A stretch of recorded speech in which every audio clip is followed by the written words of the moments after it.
Olá, meus amores, sejam bem-vindos. Hoje nossa aula é sobre Afeganistão. Gente, o Afeganistão é um país não grande, na verdade até pequeno, se comparar talvez com outros países, se a gente comparar com o próprio Irã, tá?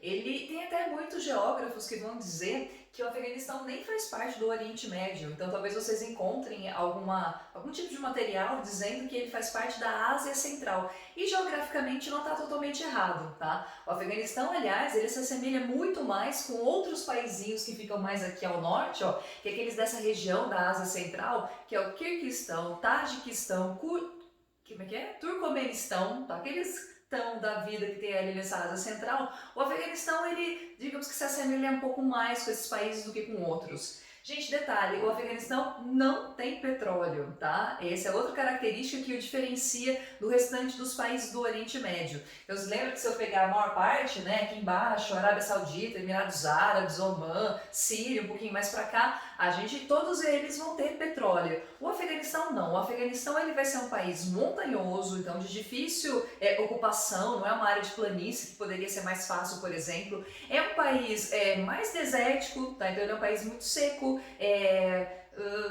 enfim, da agricultura não é uma coisa tão desenvolvida, a gente tem pecuária, mas mesmo assim é uma pecuária muito extensiva, pouquíssimo intensiva, praticamente zero de modernização tanto na agricultura quanto na pecuária. E é um país, gente, que se eu pegar ali no finalzinho da década de 60, 70, ele estava na área de influência da então União Soviética. Aliás, lembre-se que se eu pegar os países, de novo, mais ali da Ásia Central, né, o próprio Cazaquistão, Tajiquistão, eram países que faziam parte da União Soviética, né, eram ali os países satélites, faziam parte da União Soviética. O Afeganistão, ainda que não fizesse parte da União Soviética, porém, é um país que estava sobre a área de influência desse país. Então, ainda que ele não fizesse parte das repúblicas, ele estava sim sobre a área de influência, a zona de influência. Tanto é que a gente tinha no país vários partidos comunistas. Tá? A gente tinha vários partidos comunistas com vieses, inclusive, bem diferentes. Bom, além disso, a própria União Soviética entendia que o Afeganistão ele ficava numa região estratégica. E mesmo se a gente pensar hoje, gente, ele continua sendo um país de posição estratégica. Olha, ainda que não tenha petróleo no Afeganistão, ele fica, gente, digamos que no caminho, ali no meio do caminho para eu ir para a Ásia Central, então mais aqui para cima, né, para os países que estavam ali na União Soviética e mesmo a própria Rússia. Se eu vim mais para cá, a gente tem a China. Se eu vim mais para cá, a gente tem o Paquistão. Então vejo que estrategicamente, digamos que o Afeganistão, ele também quase um ponto central ali na Ásia. E aí do Afeganistão você consegue chegar em vários países ao mesmo tempo, tá? Então você teria, digamos que uma facilidade para acessar os países do Oriente Médio, que são sim detetores de petróleo, mas também de outras nações não desenvolvidas, né? Mas enfim, que tem alguma coisa ali, alguma outra coisa estratégica, como o Paquistão, Índia, ou se eu vim para cá, os países próximos de Rússia e a China mais para cá, tá bom? Então, por isso, a posição do Afeganistão, digamos que talvez seja até mais importante do que o que tem no Afeganistão, porque o que tem no Afeganistão, se a gente pensar em termos econômicos, é muito pouco viável, é muito pouco, né, interessante para qualquer nação, tá bom? Então, pense que a questão do Afeganistão é muito mais a sua posição estratégica em relação a todo o continente asiático, tá? Bom, dito isso, gente, como eu disse para vocês, a União Soviética ela tinha ali esse interesse pelo Afeganistão por essa posição estratégica e isso vai acontecer desde a década de 60, porém mais fortemente a partir da década de 70. Tá? Na década de 70, a União Soviética vai fazer várias ações, várias pequenas coisas ou até grandes coisas relacionado com o Afeganistão. Primeiro, gente, quando eu pego lá em 70, eu não coloquei aqui porque não ia caber, tá bom? Mas já em 72, olha como a União Soviética ela é espertinha. Ela manda de forma bem despretensiosa, como se tivesse a intenção de colaborar com o desenvolvimento do Afeganistão, ela manda consultores, ela faz alguns acordos e ela consegue mandar consultores para o Afeganistão. A ideia é que esses consultores ajudariam esse país a virar um país socialista e ao mesmo tempo ter um desenvolvimento como a própria Rússia até então apresentava. Tá? A gente vai ver que depois, a gente já viu, né, que depois ela não tem tanto desenvolvimento assim, mas até a década de 70 a gente pode dizer que sim, a União Soviética era um país relativamente rico. Bom, Essa influência, gente, como eu disse, a gente vai ter vários partidos comunistas dentro do Afeganistão, tá? Só que com vieses diferentes. E quando a gente fala de socialismo, não é tudo a mesma coisa. Então a gente tinha, por exemplo, grupos que eram mais marxistas, outros que tinham mais afeição do Stalin, desculpa, mais stalinistas. Então a gente tem também esses vieses diferentes quando a gente fala desses partidos comunistas que pegavam essa região aqui da Ásia Central. Bom, em 78 vai acontecer uma coisa muito significativa. O Afeganistão ele vai assinar um tratado com a União Soviética que é chamado de Tratado de Amizade e Cooperação. Nome bonitinho e fofo, né?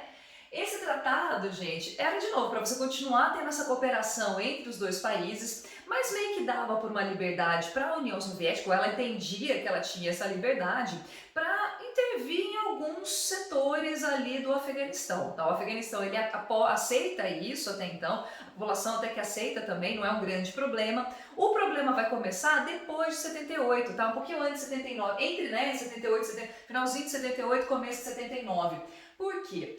Porque começa a presidir o Afeganistão esse senhor aqui, tá? O Hafizullah Karmal. Difícil falar esses nomes, tá? Hafizullah Karmal. Bom, o Hafizullah, gente, ele era de um dos partidos comunistas ou socialistas lá do Afeganistão, só que ele não era um presidente popular, muito pelo contrário, tá? Ele era considerado um presidente fraco. E é interessante que ele é considerado um presidente fraco tanto pela União Soviética como pelos próprios afegãos. Os próprios afegãos começam a ter uma série de pequenos grupos, ou grupos até maiores, com diferentes interesses econômicos internos ali ao Afeganistão, que não estavam felizes com a administração do Hafizullah. E aí o que eles resolvem fazer? O próprio pessoal ali do Afeganistão já estava meio que, não digo tramando, mas já estava indicando que teria uma espécie de revolta contra não só o Hafizullah, mas também contra o próprio regime socialista. Então não vamos dizer que era de fato um regime socialista, mas contra esse partido de esquerda. A União Soviética, a gente também não apoiava o Hafizullah porque via nele um presidente fraco. Achava que ele não tinha o pulso o pulso firme. Você viu que eu misturei, né? O firme com o forte.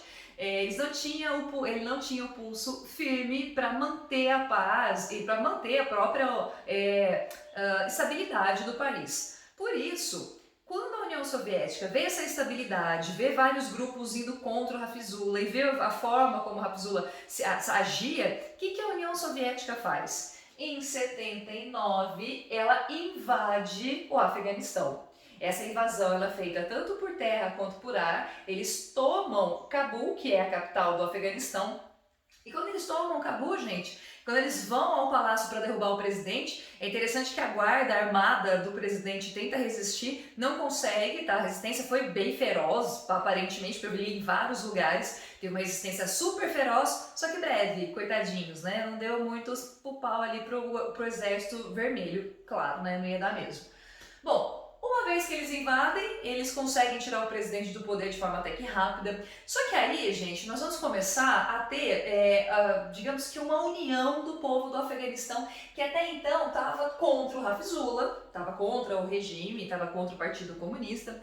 Só que aí, digamos que esses vários ramos que estavam ali brigando por várias coisas diferentes, quando vem esse invasor estrangeiro, quando vem os soviéticos, ateus, comunistas, né? Aí sim, comunistas verdadeiros. Porque como eu falei, o Afeganistão não era de fato comunista, ainda que tivesse partidos de esquerda, tá?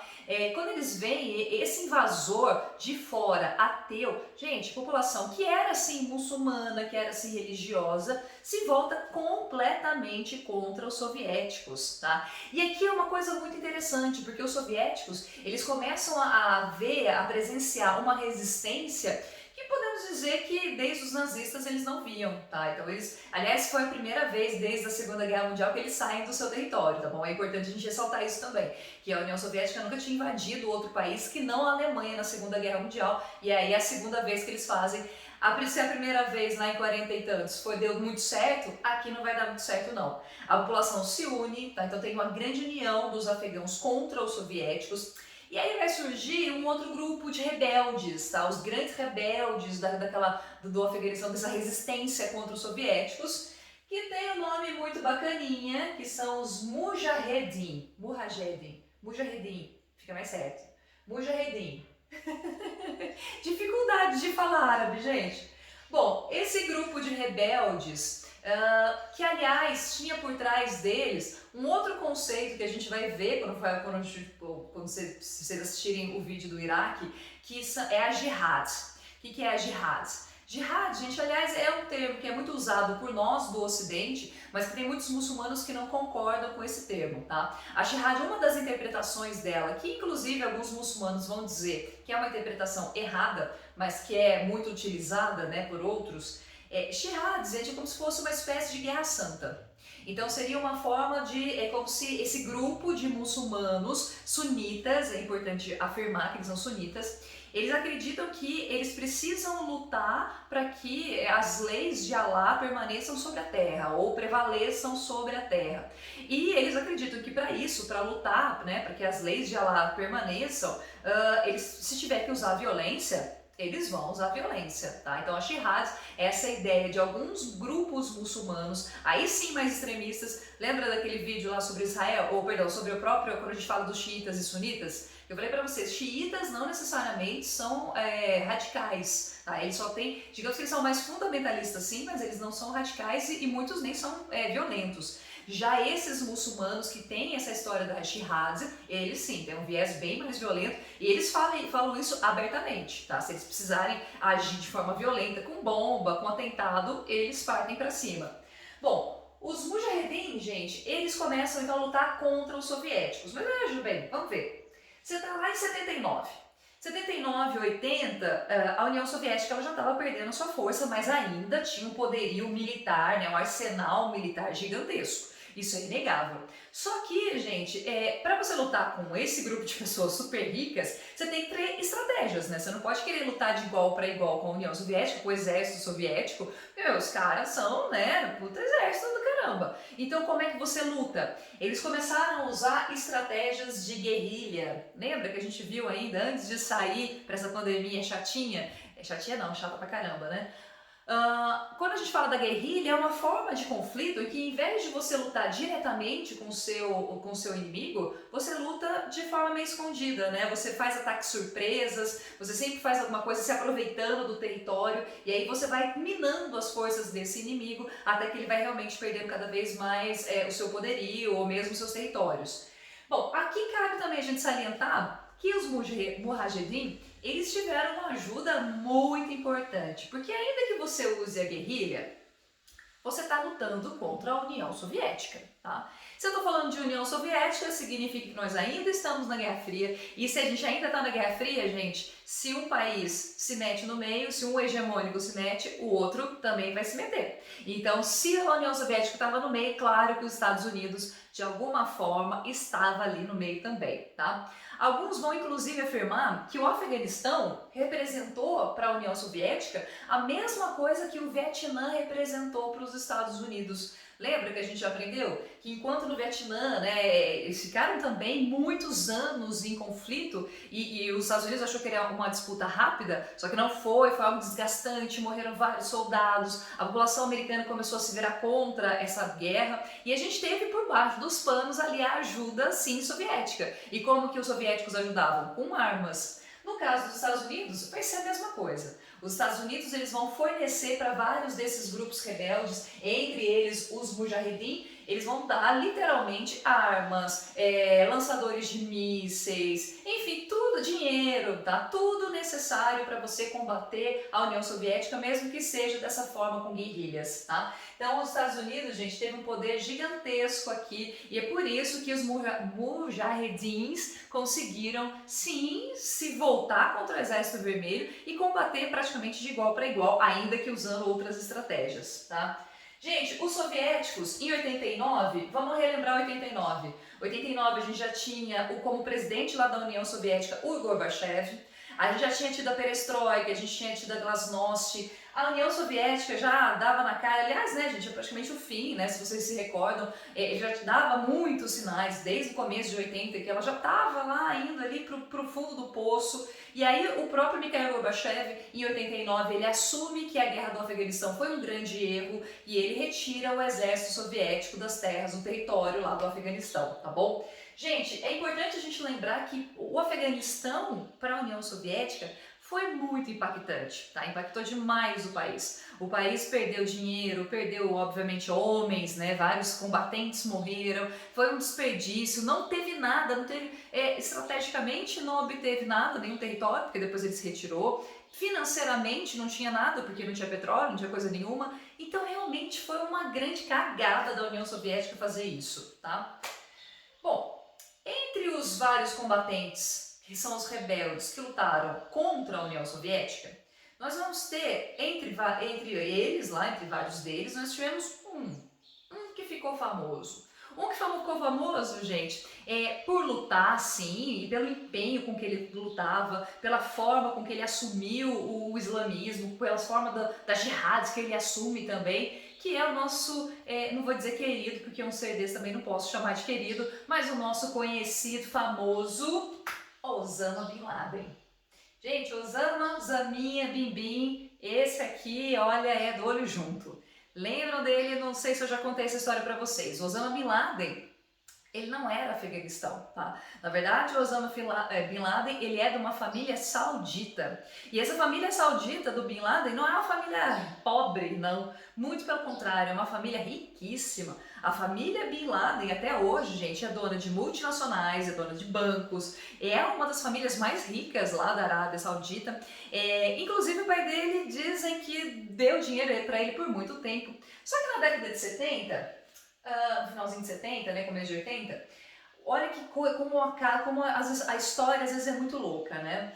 Dizem que o pai do Osama Bin Laden se encontrou com o presidente dos Estados Unidos, que é o George Bush, na época, o George Bush pai, que morreu, aliás, faz pouco tempo, não o George Bush filho, que é aquele, né, orelhudinho que a gente conhece desde dos atentados da Torre Gêmeas, tá? O George Bush pai era amigo do pai do Osama Bin Laden. Amigo assim, conhecido, parça, tá? Mas né, frequentavam ali os mesmos lugares. E aí os dois conversando, o pai do Bin Laden teria se queixado que o filho dele na adolescência, nesse começo ali, aliás ele é um dos filhos mais novos de não sei quantos filhos, tá? Do pai do Bin Laden. E aí ele falou assim, ó, tá vendo esse meu filho, Osama, pô, vagabundo, safado, não quer trabalhar, fica na sua de ficar rezando, não trabalha. Você não tem alguma coisa pra dar pra esse menino fazer, não? E aí o George Bush fala assim, olha, lá no Afeganistão tá rolando uma treta com a União Soviética. Será que a gente não pode levar ele e de repente ele coordena algumas questões dos rebeldes, ele não ajuda os rebeldes? Gente, é assim que o Osama Bin Laden vai para o Afeganistão por uma ideia do próprio George Bush pai. Ele vai para o Afeganistão, os Estados Unidos fornece dinheiro, treinamento diretamente para o Osama. O Osama forma então, ele faz parte desses grupos, mas aí também ele acaba fundando outros grupos, entre eles a famosa Al-Qaeda, tá? Ou Al-Qaeda, do jeito que vocês preferirem. E o Osama, gente, quando termina, né, quando eles conseguem praticamente expulsar os soviéticos do Afeganistão, o Osama ele vai se transformar num grande herói, tá? Os afegãos veem ele como um grande libertador, ou que ajudou a libertar o afegão da União Soviética. Eu acho que a história dá voltas, né? O mundo gira. Sim, o mundo dá muitas voltas. E isso faz com que a gente depois tenha uma situação atual do Afeganistão que, assim, é interessante a questão histórica, mas para a população do Afeganistão não é nada interessante, não é nada divertido, não é nada bacana, tá? Muito pelo contrário. Vamos ver. Depois que a gente teve a expulsão dos soviéticos, começa a surgir vários grupos islâmicos radicais. E entre esses grupos radicais estava talvez um dos mais radicais deles, que era o Talibã, tá, gente? O Talibã era um grupo religioso, sim, muito violento. Não era um grupo terrorista, porque a ideia não era derrubar as questões de outros países, né, tipo o Ocidente como um todo, mas sim colocar a lei islâmica dentro do território do Afeganistão. O Talibã, ele consegue vencer os outros grupos de forma assim violenta, tá? Os conflitos, mesmo depois que os soviéticos vão embora, os conflitos internos continuam, esses vários grupos continuam ali, um brigando contra o outro. O Talibã consegue vencer, toma o poder, e aí ele vai fazer, gente, com que o Afeganistão se transforme numa república islâmica, ou seja, num país teocrático, tá? Muito parecido com o seu vizinho Irã. Então a gente vai ter outro país também com esse viés religioso extremamente fundamentalista, tá? Um tipo de religião, de um tipo de islamismo bem fechado, inclusive, gente, com leis que a gente viu muito parecidas lá no Irã, aquela relacionada com mulheres, né? As mulheres não podem ficar na rua ou não podem ficar na rua sem o véu, as mulheres não podem aprender, não podem frequentar a escola, podem frequentar algumas coisas religiosas, mas poucas. Enfim, você tem toda uma questão religiosa que se sobrepõe sobre as questões sociais. Inclusive, quem já leu aí, quem viu alguma coisa sobre a Malala era justamente, levou um tiro no rosto porque ela era, né, ela é afegã, e ela foi tentar frequentar a escola, e aí esses vários idiotas do Talibã aqui, um deles tirou ela do caminhão e deu um tiro no rosto dela, e milagrosamente ela consegue sobreviver, e hoje, né, ela é a ganhadora do Prêmio Nobel da Paz, quer dizer, uma fofa mesmo. Gente, essa situação com a presença do Talibã no Afeganistão, ela se mantém até 2001. Por que 2001? Porque 2001 a gente teve os famosos atentados às Torres Gêmeas. Na verdade, não só às Torres Gêmeas, teve atentado também no Pentágono, né? Foram, se não me engano, 5 aviões que foram sequestrados. Só 2, 3 de fato tiveram êxito, os outros, a própria tripulação derrubou os aviões. E aí, depois do 11 de setembro, gente, os Estados Unidos ele vai ter uma política bem extremista. Inclusive, é legal a gente falar, vocês sabem que esse ano, né, a gente está em ano de eleição ali dos Estados Unidos, né, eles estão ali fazendo as suas campanhas. Como sempre, a gente tem os dois candidatos, um dos democratas e outro dos republicanos. O Trump faz parte dos republicanos. E o George Bush filho, o filho, né, do Bushinho que ajudou aqui, o George Bush, gente, ele também republicano na época do 11 de setembro, e os republicanos eles têm muito esse perfil de quando eles percebem que tem algum tipo de perigo deles perderem uma eleição, ou quando eles querem ganhar alguma popularidade, é comum muitas vezes eles apelarem para conflitos. Antes dos atentados das Torres Gêmeas, o George Bush ele estava com a sua popularidade lá embaixo, tá? Ele estava realmente sendo muito mal visto pela população americana. E aí, digamos que o 11 de setembro foi a chance que ele tinha de voltar até a popularidade de antes. Não digo a mesma popularidade, mas digamos que se reerguer, porque aí ele vem com o discurso: olha, nós como nação, nós temos que nos unir, os Estados Unidos não pode passar por isso, nós somos o país mais importante do mundo, a gente não pode deixar esses grupos terroristas fazerem o que querem, e eu até concordo, né, claro que a gente não pode deixar essa presença dos países terroristas. E aí ele cria uma política que é chamada de guerra ao terror.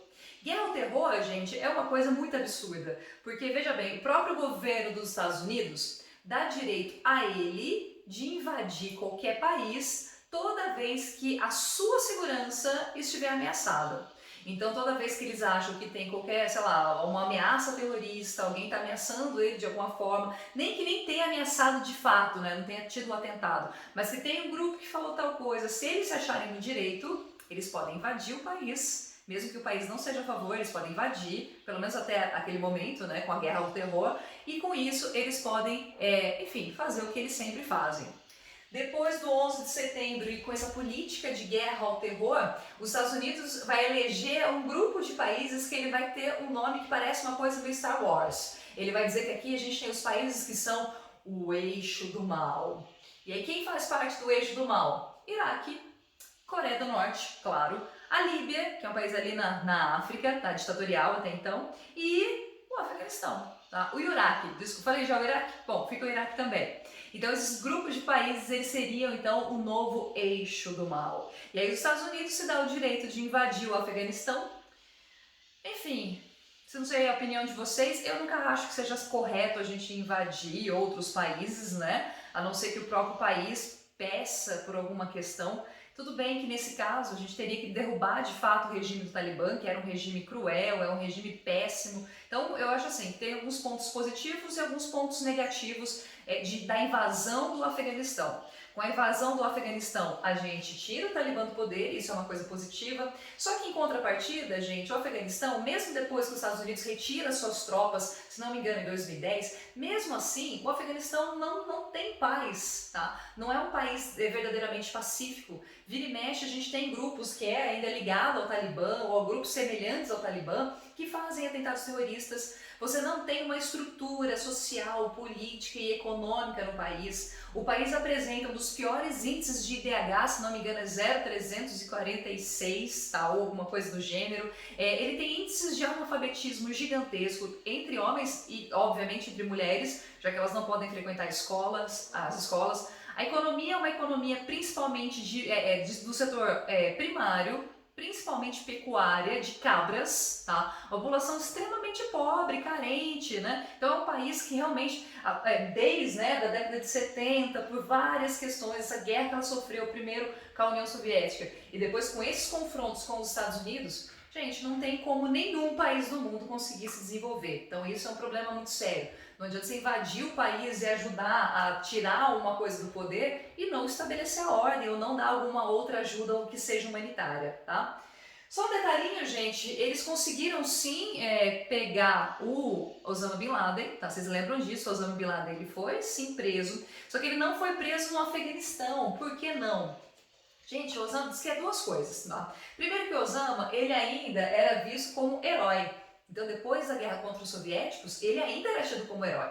E segundo, que diz que o Osama era super gente boa, tá? Super tranquilo, super assim, simpático com todo mundo, conversava, falava aqui, muito humilde. E aí, quando chega os Estados Unidos para pegar, principalmente o Osama, diz que ninguém deda ele, ninguém fala onde ele estava escondido. Por isso que ele fica tantos anos, ele consegue se esconder por tantos anos, e aí depois, quando ele não consegue mais ficar no Afeganistão, ele acaba migrando para o Paquistão, e aí é lá no Paquistão que a gente tem, eu não lembro do nome da operação que prendeu ele, mas aí foi, vocês lembram, né, toda aquela palhaçada, que o helicóptero caiu durante o processo, e aí mesmo assim eles entraram na casa, e diz que várias mulheres do Osama Bin Laden atiraram nele, no exército dos Estados Unidos, e aí depois o exército dos Estados Unidos foi lá e mata o Osama Bin Laden. Detalhe que até hoje a gente não sabe do corpo, né, diz que jogaram o corpo dele no mar, enfim.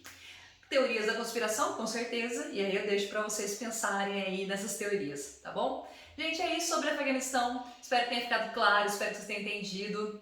Beijo para vocês e até semana que vem. Tchau, tchau!